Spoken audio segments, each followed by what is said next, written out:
అలానే విశేషరావు తెలంగాణ ముఖ్యమంత్రి రేవంత్ రెడ్డి గారు ఆయన 2 నెలల క్రితం ఒక విషయాన్ని కుండబద్దలు కొట్టినట్టు చెప్పారు.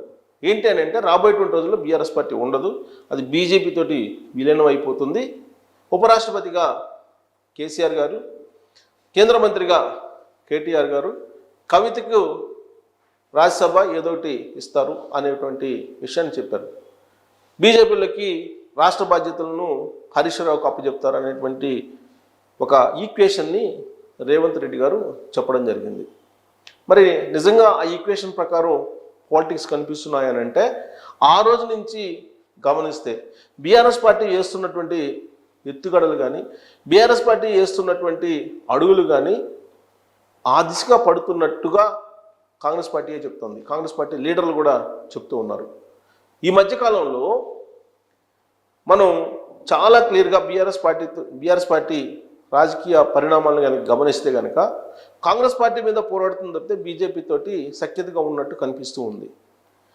బీజేపీ ఢిల్లీ పెద్దలతోటి హరీష్ రావు అలాగే కేటీఆర్ గారు టచ్లో ఉన్నారని చెప్పి కాంగ్రెస్ పార్టీ వాళ్ళు చెప్తూ ఉన్నారు. ప్రభుత్వ పరంగా ఫెడరల్ సిస్టంలో కేంద్ర ప్రభుత్వానికి రాష్ట్ర ప్రభుత్వానికి మధ్య సంబంధాలు ఉంటాయి. ఈ సంబంధాలను మెరుగుపరచుకోవడానికి రేవంత్ రెడ్డి గారు ఢిల్లీ వెళ్తూ ఉన్నారు. నరేంద్ర మోడీ గారిని కలుస్తున్నారు, కేంద్ర మంత్రుల్ని కలుస్తూ ఉన్నారు. ఇది ప్రభుత్వానికి మధ్య నడిచేటువంటి సంబంధాలు అని చెప్పి చెప్తున్నారు రేవంత్ రెడ్డి గారు. At the same time Harish Rao గారు అలాగే కేటీఆర్ గారు ఇద్దరు ఢిల్లీ వెళ్తున్నారు.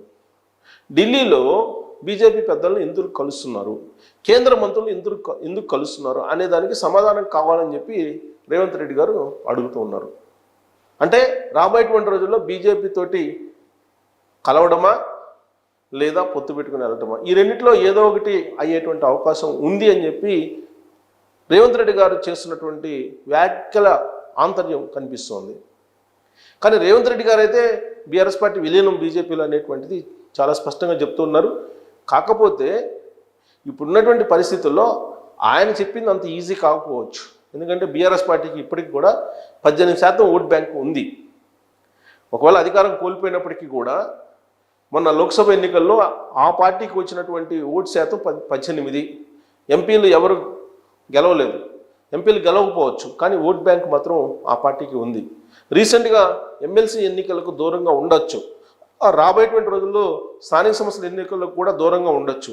అది రాజకీయపరమైన వ్యూహం కింద భావించడానికి అవకాశం ఉంది. కానీ ఆ పార్టీ బీజేపీతో పొత్తు పెట్టుకోబోతుంది అనేది ఇప్పుడు తాజాగా వినిపిస్తుంది. అందుకే ఆ దిశగా అడుగులు పడుతూ ఉన్నాయి అనేది కూడా తెలుస్తూ ఉంది. అందుకే రేవంత్ రెడ్డి గారు ఒకప్పుడు చెప్పినటువంటి దాని ప్రకారం విలీనం కాకపోయినా కానీ బీజేపీలో బీఆర్ఎస్ పార్టీ పొత్తు పెట్టుకుని వెళ్ళేటువంటి అవకాశం ఉంది. దానికి అనుగుణంగా అడుగులు పడుతున్నాయి. అందుకే కేసీఆర్ గారు ఉపరాష్ట్రపతితో లేదంటే గవర్నరో ఏదో ఒక రాష్ట్రానికి అయ్యేటువంటి అవకాశం ఉంది అనేది ఇప్పుడు తాజాగా ఢిల్లీలో చర్చ జరుగుతోంది. పైగా అసెంబ్లీ జరుగుతున్నటువంటి తీరుని గమనిస్తే కనుక కేసీఆర్ గారు ప్రతిపక్ష హోదా ఉంది ఆయనకి, ప్రతిపక్ష నేత ఆయన. గవర్నర్ ప్రసంగానికి అయితే వచ్చారు కానీ ఆ తర్వాత ఆయన అసెంబ్లీలో కనిపించట్లేదు.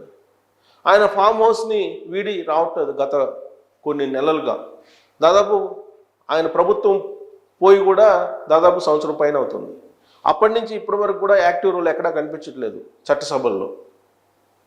మరి ప్రజాక్షేత్రంలో కనిపిస్తుందంటే ప్రజాక్షేత్రంలో కూడా కనిపించట్లేదు. పోనీ ప్రత్యక్ష ఎన్నికల్లో కనిపిస్తుందా అంటే బీఆర్ఎస్ పార్టీ యాక్టివ్ రోల్ కనిపించట్లా.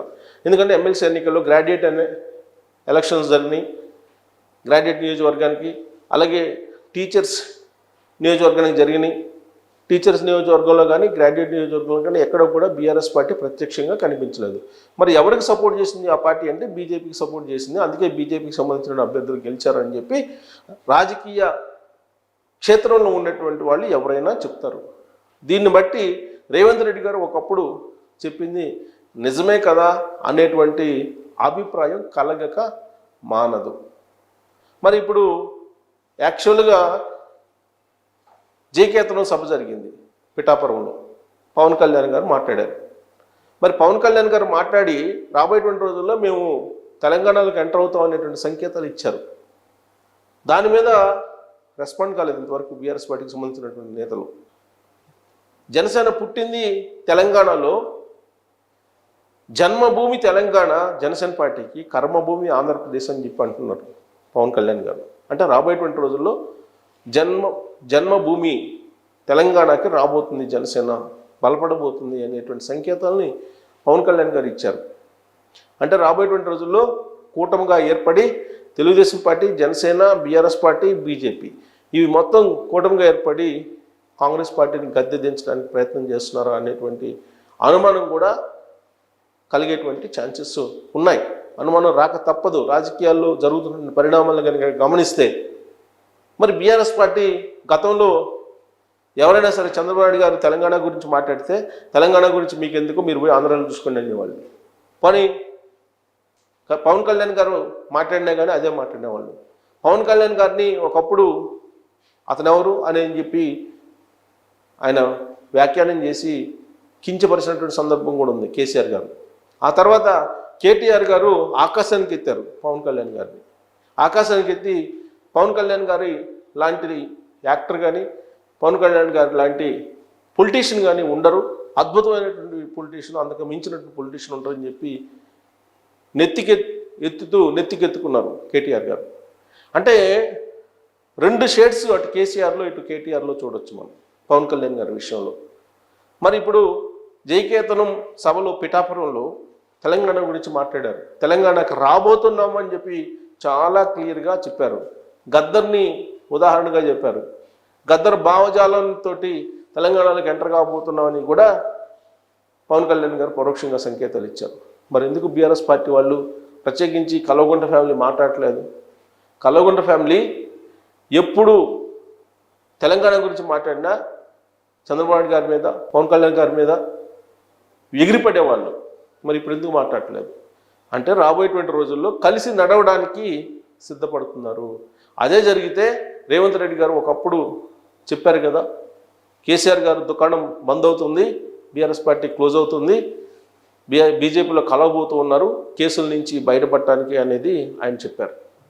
ఇప్పుడు అది కళ్ళ ముందు మనకి కనిపించేలాగా జయకేతన సభలో పవన్ కళ్యాణ్ గారు మాట్లాడిన మాటలకి ఏమాత్రం ప్రతిస్పందన బీఆర్ఎస్ పార్టీ నుంచి లేకపోవడమే గమనించవచ్చు మనం. లేదంటే పవన్ కళ్యాణ్ గారి మీద ఇప్పటికీ వరుస పెట్టి కల్వకుంట్ల ఫ్యామిలీ ఎన్ని విమర్శలు చేసిన వాళ్ళే, కానీ ఇప్పుడు చేయట్లేదు. పైగా చంద్రబాబు నాయుడు గారు తెలంగాణలోకి ఎంటర్ అయ్యే అవకాశం ఉంది అని చెప్పి అప్పుడప్పుడు చెప్తూ ఉన్నారు. ఇప్పుడు అది కూడా చెప్పట్లేదు. వాయిస్ తగ్గుతుంది. ఎందుకు తగ్గుతుంది అంటే రాబోయేటువంటి రోజుల్లో పొలిటికల్ ఈక్వేషన్స్ మారిపోతూ ఉన్నాయి. ఉంటే ఎన్డీఏ వైపు ఉండాలి, లేదా ఇండియా వైపు ఉండాలి. ఎన్డీఏ వైపు ఉంటేనే రాజకీయ భవిష్యత్తు ఉందని చెప్పి కేటీఆర్ గారు భావిస్తూ ఉన్నారు. ఆ విషయాన్ని ఆయనే చెప్పారు. ఉంటే అటు ఉండాలి, లేదంటే ఇటు ఉండాలి, లేదంటే ప్రాంతీయ పార్టీలకు భవిష్యత్తు లేదు అని చెప్పి ఆ దేశంలో వివిధ రాష్ట్రాల్లో ఉన్నటువంటి ప్రాంతీయ పార్టీల పరిస్థితిని ఆయనే చెప్తున్నారు. సో ఇలాంటి సమయంలో ఎన్డీఏ తోటి కలిసి వెళ్ళాలి అని అంటే చంద్రబాబు గారిని, పవన్ కళ్యాణ్ గారిని ఏమీ అనకూడదు. వాళ్ళని ఇంకా ప్రసన్నం చేసుకునే ప్రయత్నం ఇప్పుడు కల్వకుంట్ల ఫ్యామిలీ చేస్తున్నట్టు కనిపిస్తుంది. అందుకే ఆ జయకేతనం సభ గురించి ఎక్కడా ప్రస్తావన చేయట్లేదు.